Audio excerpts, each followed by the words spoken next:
Hello there, it's Halo with the Armageddon Report. The Dallas-Fort Worth area took a pounding yesterday.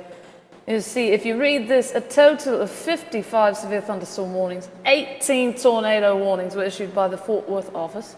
And this is off of the Dallas-Fort Worth NWS page. If you go there, you can see the storm summary.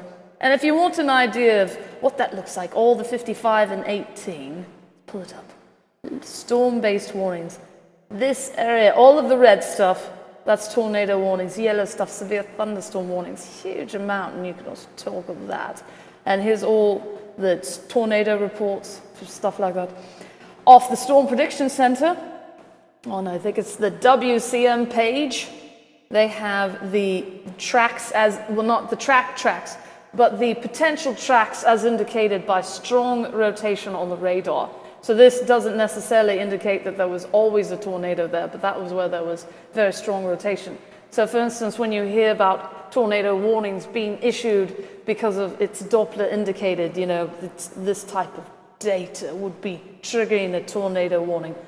But yeah, that's insane. And if you go back here to the storm thing and scroll down, you get the loop, radar loop, and there's several places where you can see like really well-defined hook echoes and stuff. So very, very intense storms that went through there.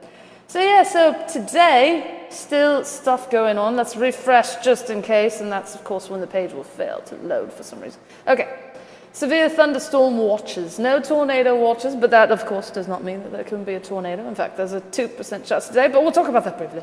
So, watches in effect right now. Texas has one out there till 8 p.m. North Carolina and Virginia has one until 10 p.m. EDT.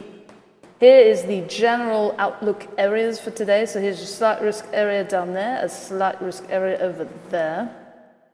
The specific wind map, apparently a whole lot of people are in a 5% risk of wind.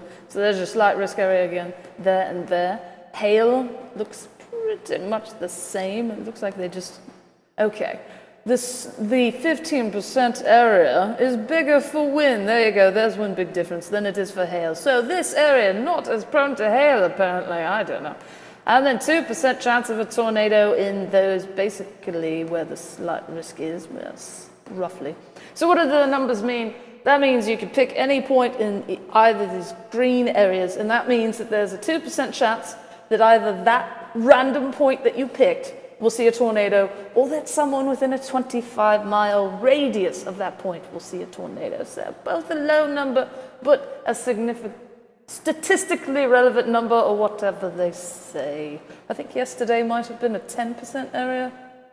I'd have to look. Anyway, I think yesterday, where the Dallas-Fort Worth area was in a 10% risk. I don't remember, I have a very short-term memory, apparently. Anyway, tomorrow, slight risk area again, it looks like a little bit of Louisiana, Mississippi, Alabama, Georgia, and Florida. And if we look at the specific map, there's a slight risk area and then the 5% around it. So yeah, severe weather, very serious, and lots of hail yesterday too, you know, softball-sized hail. You know, if the tornado doesn't get you, then it's going to take your roof via making a whole bunch of pockmarks in the roof so that you have to replace it, you know, Mother Nature out to get you or something, I don't know. Anyway, WikiWix, WICK, EDWX is also weather.gov, of course, Storm Prediction Center, or wherever you get your weather information.